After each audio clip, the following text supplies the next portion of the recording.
Hare Krishna. So this is Akrura's arrival in Vrindavan. We are reading from 10th canto, 38th chapter. We saw the story behind the whole thing where now Kamsa wants to get rid of Krishna by bringing him to Mathura. And as we saw, he is arranged for everything, for the wrestling competition, Kuvalayapida elephant, everything has been arranged to kill Krishna and Balaram. After making all these arrangements, he approaches Akrura, who is the maternal uncle of Krishna, and who has remained with in the service of Kamsa somehow or the other to bring a little sanity to Kamsa. Maybe Akrura, pure devotee of the Lord, still he remains with Kamsa. And because on his long wait, it has become very fruitful. Serving under Kamsa has become very fruitful this day when he has been asked by Kamsa to go and bring Krishna. And he has been very eager all along. Akrura has been meditating on the Lord, chanting the Lord's holy names, and when I will be able to have darshan of the Lord. So with great eagerness, he has been waiting. And once he has been given the order by Kamsa that you please go and bring Krishna and Balaram, so he's very, very happy and enthusiastically he goes about the job. So he makes the chariot. The Kamsa has already given him as a new chariot, as we saw. He has been given a new chariot. He mounts the chariot, and then on the Dwadashi day, even without breaking the fast, we see with great enthusiasm, Akrura starts his journey to Vrindavan. While going on the journey, we see the various meditations of what Akrura is thinking about the Lord. And this is the meditation, and these are all the qualities we have to develop. So we have to contemplate on these qualities to develop, because we see Akrura is so enthusiastic. So we wonder how this much enthusiasm he got. He has not even seen the Lord. It's the first time he's going to have darshan of the Lord, but still he is so much enthusiastic. So how to develop that enthusiasm? We can understand by reading all these meditations of Akrura, all these verses from text 3. We can understand what are all the qualities he has innately developed within him, which are making him feel so enthusiastic about this. Just like also in the Yajnapatni, there is a pastime in the Bhagavatam about the Yajnapatnis, where Krishna and Balaram, they go to the forest along with the friends, they feel hungry, they go to the Brahmanas and ask for Briksha, but the Brahmanas don't even listen to them. They completely neglect them. Whereas the Brahmanas' wives, they were so eager because they have only heard about Krishna, they have not seen also. But just by hearing about Krishna, they have developed so much. Bhagavatam says, Nitya Darshana Utsukaha. They are so much eager to have darshan of the Lord that once the children come and ask for prasadam, what they do, they immediately rush. Bhagavatam says, Samudra iva nimnagaha. Just like the rivers are so eager to go and join the ocean. If you see the places where the rivers join the ocean, so enthusiastically the rivers will go and merge into the ocean. In the same way, so much eagerness was shown by the Brahmanas' wives also, Yajnapatnis also. In the same way, we can see so much of eagerness of Akrura, and we will try to understand what is the mood which is behind this eagerness, so that now we can try to imbibe this mood, or try to pray for the mercy of the Lord to develop this mood, so that now we can become eager about having darshan of the Lord, or eager about doing any part of our devotional service, any 9 type of devotional service. So now we go to text. These 2 verses we have been meditating. So we'll go again to the verses and we will recite the verse before we go further into it. 10:38:3. So we can see the verse on the screen. Kim maya charitam bhadram. Mataji can repeat. Kim maya charitam bhadram. Kim taptam paramam tapaha. Kim taptam paramam tapaha. Kim vatapyarhate dattam. Kim vatapyarhate dattam. Yadrakshyami adya keshavam. Yadrakshyami adya keshavam. Read the translation. Sri Akrura thought, what pious deeds have I done? What severe austerities undergone? What worship performed or charity given? So that today I will see Lord Keshava. How nicely he says, what have I done to achieve this? Which means how much of appreciation he has got, for this opportunity to see the Lord. He is very much appreciative of this, the opportunity having been given to him, that he will be able to have darshan of Keshava today just by going there. And for this, he is asking the question, what I have done? Which means he is feeling himself so, I don't deserve this, but somehow or the other, some mercy has descended on me that I have been given this opportunity. So this is the way, we have to appreciate what we will see how Prabhupada writes in one of the purports in Ajamila's pastime, that we should appreciate the opportunity. So this appreciation is a very beautiful word. So when we go to the dictionary, to understand the meaning of appreciation, it says recognizing the full worth. of something, then only we can appreciate, correct? Unless we recognize the full value of something, it's very difficult for us to appreciate. Appreciate also means to admire, to cherish, to treasure something. So all these are the meanings of appreciation. So always we should develop this appreciation within our hearts for whatever fortune which has been bestowed on us. So in order to appreciate, first we should have certain things. We should have knowledge of certain things. The first thing is, supposing we want to appreciate a person, we should have a knowledge of how great that personality is. We should understand how great that person, what are all the abilities he has, capacities he has, how he is so merciful, how he is compassionate. All these qualities of the person, we should have a complete knowledge of that person. And secondly, or another way to appreciate a person is to realize the sacrifices that person has made for me. We should understand how much sacrifice this person has done for me to remain in this condition. This personality, just like we feel for our parents, this is the sacrifice they have done for us. No, this knowledge also should be there. And the third thing, so first we saw knowledge about the greatness of the person. Second, knowledge about the sacrifice, and knowledge about the rarity of the opportunity being given to us. See, suppose that is why he says, no, now I have been given this opportunity. It is so rare. We have to understand. That is why many things in our life, instead of understanding that it has been rarely bestowed upon us, we feel that it has been, we got it, So we take it for granted. That is what we say in English, correct? We take many things for granted. If we take things for granted, then we cannot be humbled. We cannot have gratitude. We cannot appreciate. We cannot respect. Any of these things we cannot do.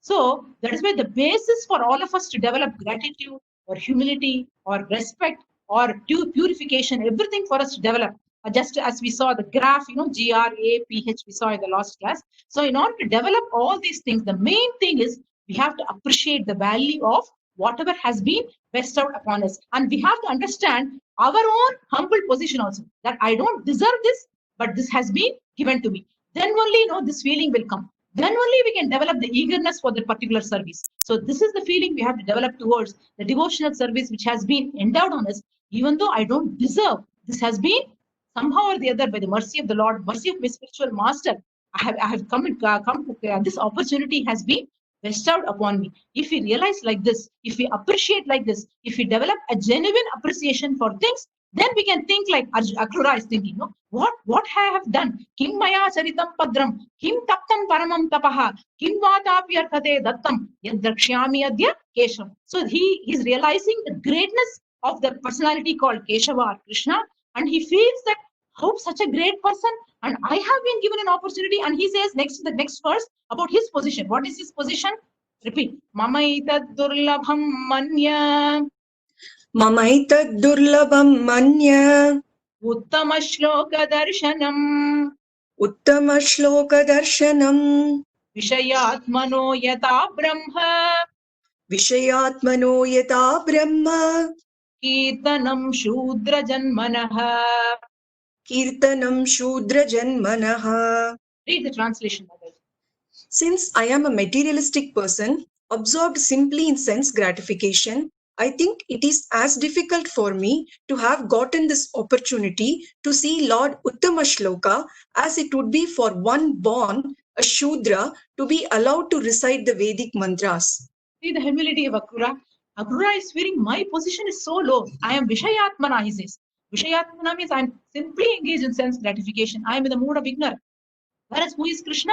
He is Uttama Shloka. As we saw in the last class, he is above the mode of ignorance. Uttama, Udgataha, Tamaha. He has transcended all the modes of ignorance, and he is glorified by all the transcendental poetry. That personality I am going to have darshan. But what I am Vishayatmana. I am simply engaged in sense gratification. And it is just like a Shudra being allowed to recite the Vedic mantras. So he feels his own low position, and he realizes the greatness of Krishna. And he does, in this way, he appreciates what is that genuinely he appreciates the opportunity that has been given for him to have darshan of Krishna. So this is the very beauty of the appreciation. And then we can see in this way we have to understand that if we realize the rarity of all the spiritual privileges which have been conferred on us, then only we can develop these feelings which Akrura has developed so much for Krishna.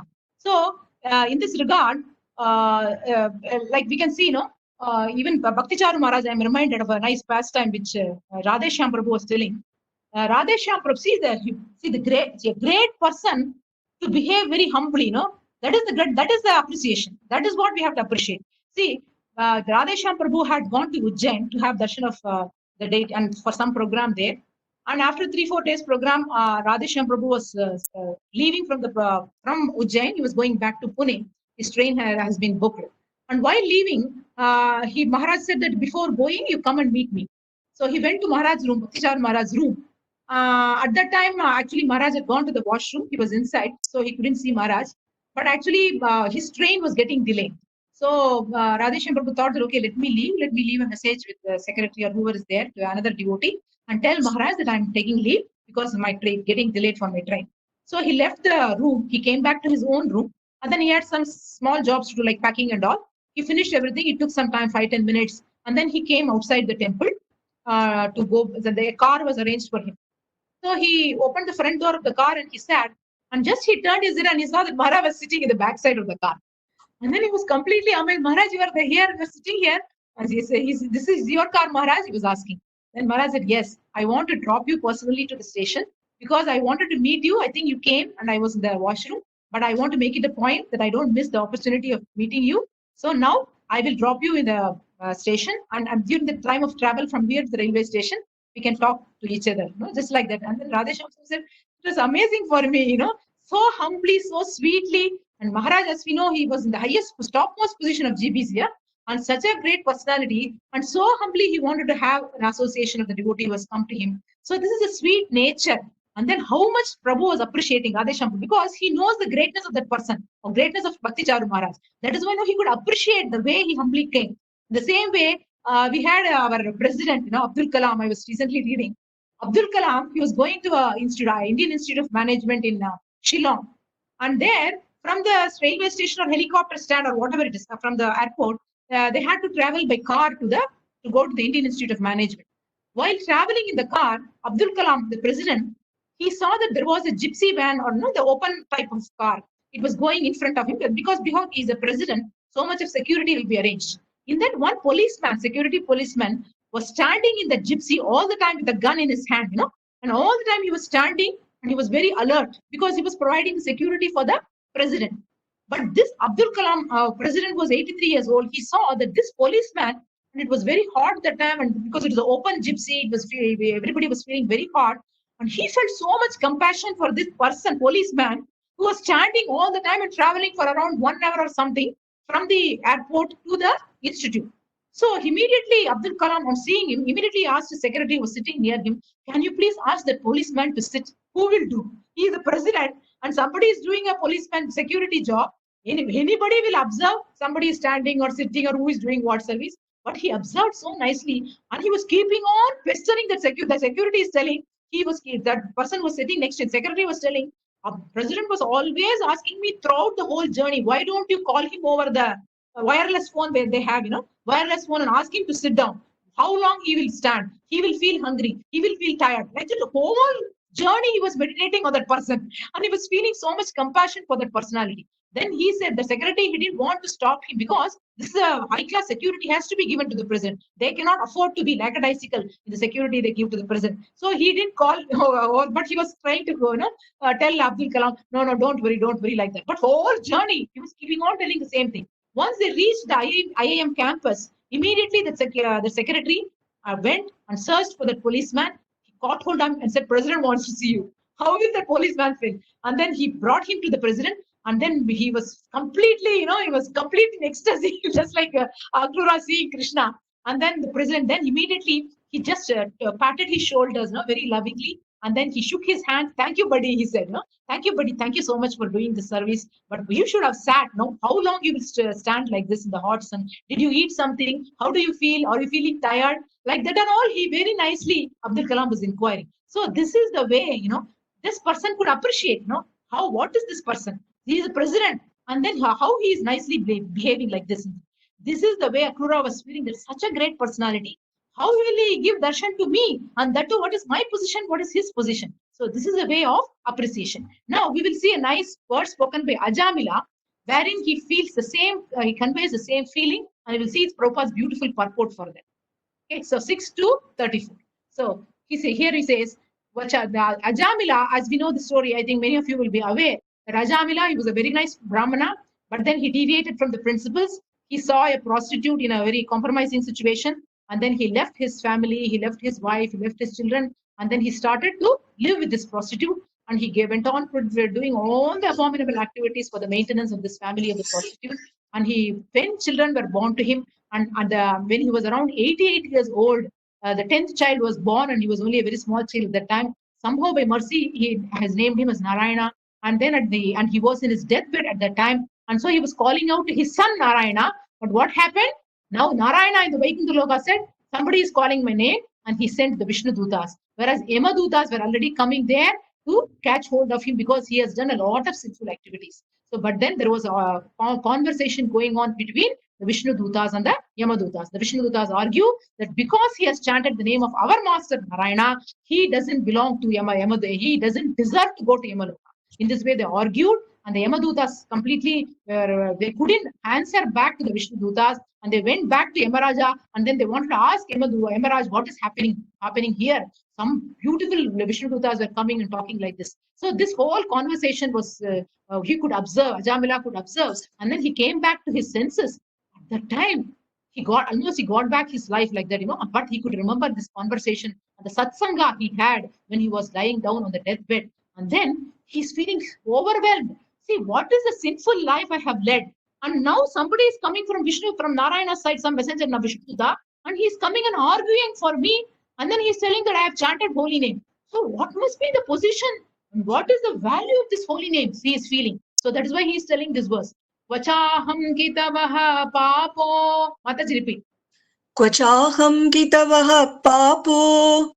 Brahmagno nirapatrapaha. Brahmagno nirapatrapaha. Vachanarayanetyetad. Vachanarayanetyetad. Bhagavan nama mangalam. Bhagavan nama mangalam. How much he is feeling, he's telling Brahmagno nirapatrapaha. I have killed all the Brahminical culture and the Brahminical characteristics and the qualities by leaving the family and then living with a prostitute. Nirapatrapaha, I am shameless personality. No? He says, I mean, nirapatrapaha. And then where am I? What means where, Where? That is when the children are born. We generally say, they out the child cries, the child cries, kwa kwa, we say, kwa kwa. Kwa means actually the child is asking, where is my Narayana? I have left him and I have come to this material world. Where is Narayana? Where is Narayana? Kwa kwa. And then what we say? See, this is your mother, this is your father, this is your uncle, this is your mama. Like that we introduce. Nobody introduces the child. That is what he is asking. Kwa kwa, where is Narayana? But nobody introduces the child to Krishna. So, Kvachaham, where is, he says, Kvachaham kitavaha papo, where am I? Having done all this cheating business, and Kvachanara, where is Narayana's name? No, that is what is the position of Narayana's name? Bhagavan Nama Mangalam. How auspicious is the chanting of the holy name, and that auspicious name, how did it come into my tongue? How I was able to. Hare Krishna. Yeah. So this is the way. Anyway, 5-10 minutes and we'll finish. Hare Krishna, everybody can hear? Yes, Mataji. It's okay. Okay. So this is the way Ajamila is feeling that where is the position, where is my position, and where is the position of that holy name. And then we will read the purport by Srila Prabhupada. Those engaged in broadcasting the holy name of Narayana, Krishna, through the Krishna consciousness movement should always consider what our position was before we came and what it is now. We had fallen into abominable lives as meat eaters, drunkards, and woman hunters who performed all kinds of sinful activities. But now we have been given the opportunity to chant the Hare Krishna mantra. Therefore, we should always appreciate this opportunity. So this is what we should do. We should keep on appreciating the opportunity. By the grace of the Lord, we are opening many branches, and we should use this good fortune to chant the holy name of the Lord and serve the Supreme Personality of Godhead directly. We must be conscious of the difference between our present and past conditions and should always be very careful not to fall from the most exalted life. So unless we appreciate, there is every possibility that at any time, we may give this up. We may throw our chanting beads, we may stop our devotional service. Always we keep on appreciating. In order to appreciate, we have to come to the scriptures, which will tell us what is the rare fortune which has been conferred upon us. How rare is the human form of life? How devotion service is the greatest fortune which can be conferred? How the holy name is so valuable. Everything we will realize just by opening the scriptures. And it is so, and the most fortunate thing we have got is to be near the time of Srila Prabhupada, wherein we are able to open the pages of Srimad Bhagavatam and to read these ecstatic purports by Srila Prabhupada. Otherwise, how can we have any understanding of these verses? It is completely impossible, no? But Prabhupada, as we saw, he was getting up early in the night, early in the morning, 1 o'clock like that, and he was translating. And Bhakti, His Holiness Bhaktichara Swami has did the same service of translating all these books into Bengali the same way like Prabhupada by getting up at 1 o'clock in the morning. So how much treasure has been bestowed upon us. And now we get Srimad Bhagavatam just like that. We can open the Veda base or online is there. So many facilities are available. And Prabhupada has made so much arrangements for book distribution, and devotees are so mercifully handing over the books to the living entities. But whereas we have to understand, we will see one last time that we will finish. And how rare it is to get the book of Srimad Bhagavatam and to get in touch with these verses of Bhagavatam, we have to understand it's such a rare thing. So we have to appreciate this. Actually, when Chaitanya Mahaprabhu was there, in those times, Bhagavatam books were not available like this. It was not printed.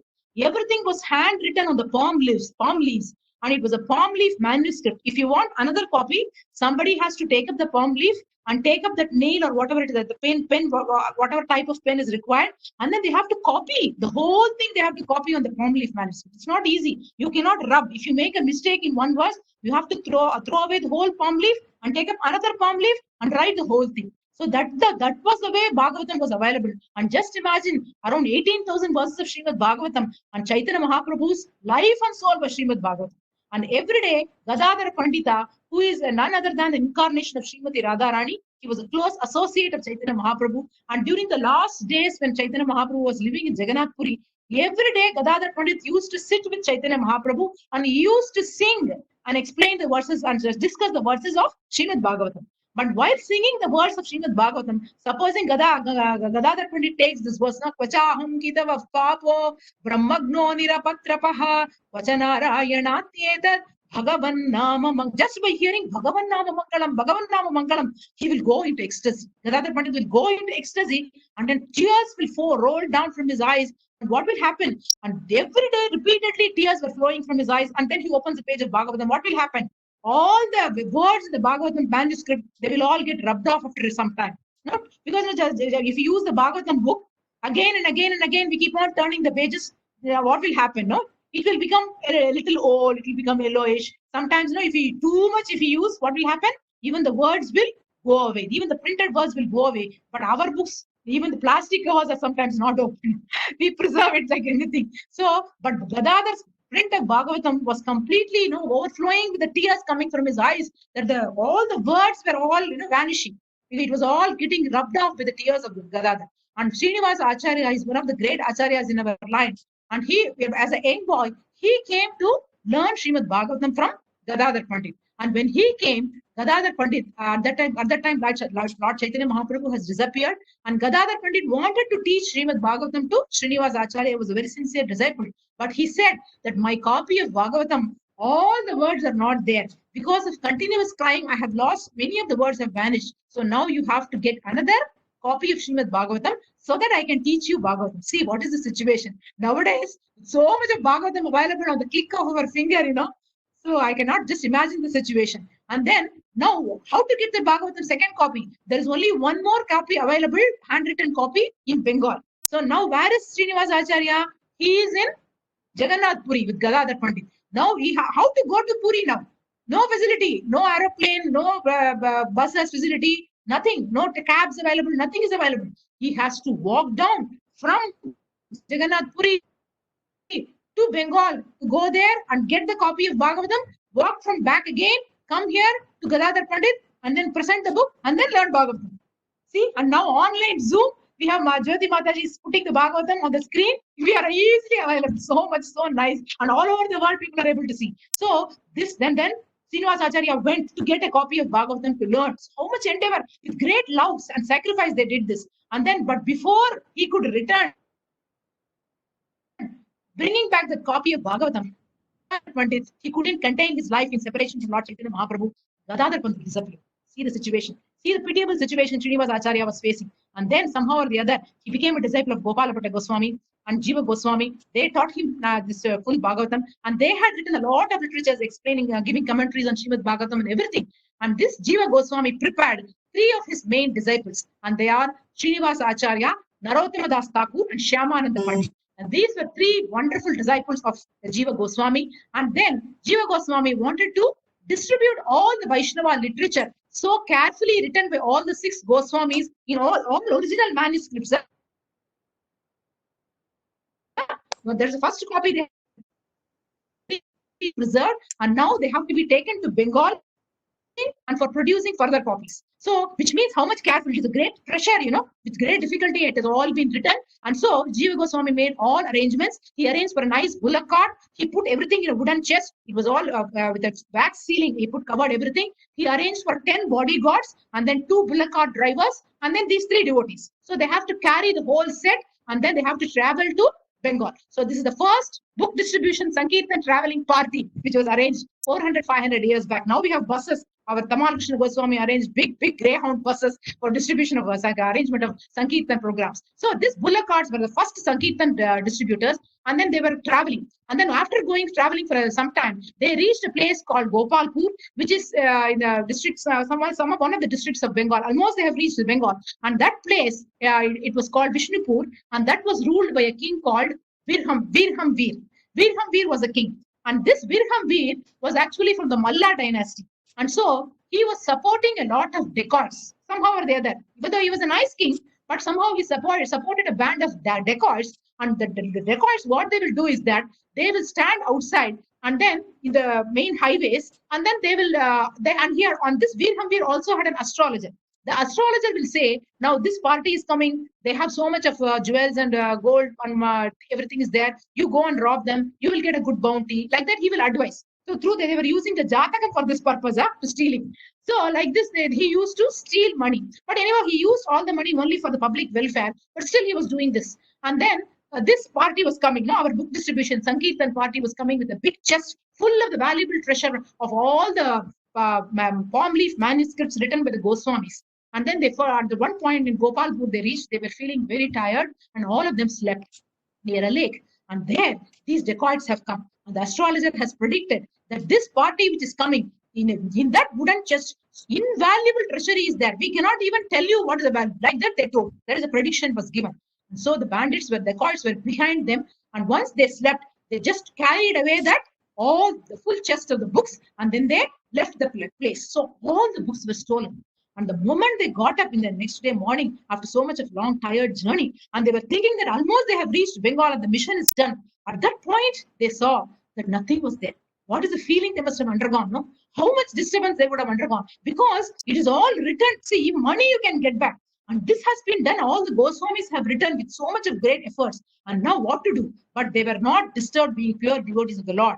Srinivasa Acharya asked the other 2, Narottama Das and then Shyamananda Pandit, you please proceed to Bengal. You start preaching with whatever knowledge you have heard. With that knowledge, you keep on preaching. I will somehow or the other try to get back trace the books and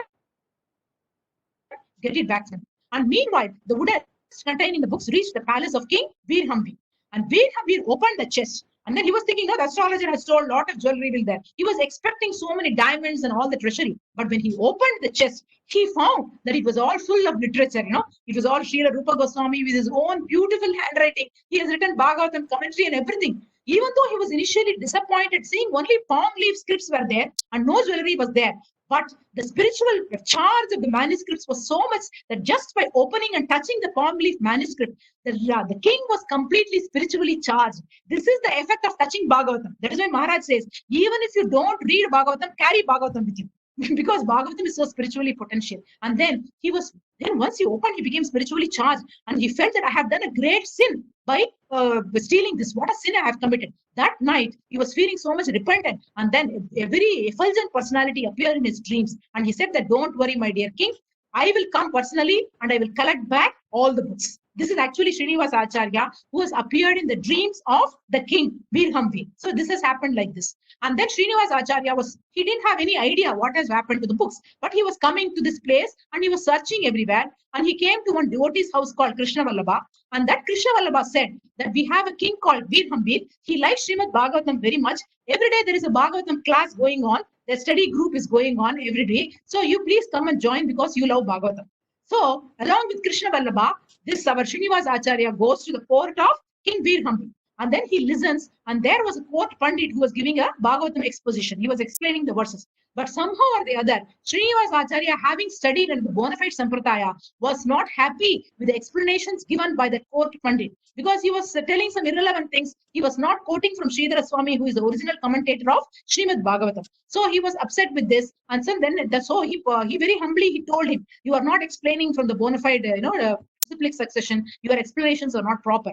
But that person got very much annoyed. "Who are you? You are a new person who have come here. I have been giving Bhagavatam classes for so long. I am such a senior personality. What do you know about Srimad Bhagavatam? If you have the guts, you come and explain. Let me see what you can explain." Like that. And then the king, somehow seeing Srinivasa Acharya, was very much attracted, impressed, and he gave Srinivasa Acharya the opportunity to speak Bhagavatam. And Srinivasa Acharya very wonderfully, very lovingly explained the beautiful, and he very wonderfully sang the beautiful verses of Bhagavatam, and he explained in a very loving manner the entire verses of Bhagavatam. And the session continued for 6 hours, 7 hours. Nobody wanted to stop the class or break the class. Like that it went on, and in the evening the king, everybody was impressed. They all wanted to take initiation from Srinivasa Acharya. And the king was also very much impressed. The king asked Srinivasa Acharya to stay in his palace. He served him nicely. And one day he asked him, "You are the real king. I am actually a pauper. I want to do some service to you, Srinivasa Acharya. Please tell me what service I can do." Then Srinivasa Acharya said, "I am not in need of anything. I have come here in search of the treasure house of the books written by my gurus, the Goswamis. If I get those books, I will be the happiest person in the world. If I don't get them, and then maybe I have to end my life." Like that he told. Then the king fell at his feet and said, "Please accept my humble obeisances. Please, I regret that these books have been taken by my party only. I am responsible for stealing these books. Please come inside." He took Srinivasa Acharya to the room where the wooden chest was kept, and then he arranged for opening the wooden chest. And then when Srinivasa Acharya saw those books, immediately profuse tears were flowing from his eyes. He fell down dandavati before those books, and then he asked the Raja to bring all the Arati paraphernalia, and he offered nice Arati to all the books. He was completely, extremely pleased. And the king was also happy that he could hand over the books to the person to whom it belonged. And then Srinivasa Acharya sent message to Jiva Goswami that we have brought back the books. And then the king also became a disciple of Srinivasa Acharya, and the whole area was completely came under the scholarship of the love of Srinivasa Acharya, and everybody became a Vaishnava in that kingdom from the day of Srinivasa Acharya. This is the way. This such a rare from this pastime we can understand that we have simply taken it for granted Bhagavatam, but how much efforts, how much has gone into all these. All acharyas have sacrificed for us to get all these commentaries and everything for all of us. So this is the rarity. We have to appreciate this opportunity. If we have this appreciation, the eagerness will naturally come. So we will see in the next coming classes, Krishna willing, what are all the other rare opportunities we can keep on appreciating before we develop this eagerness. Thank you very much.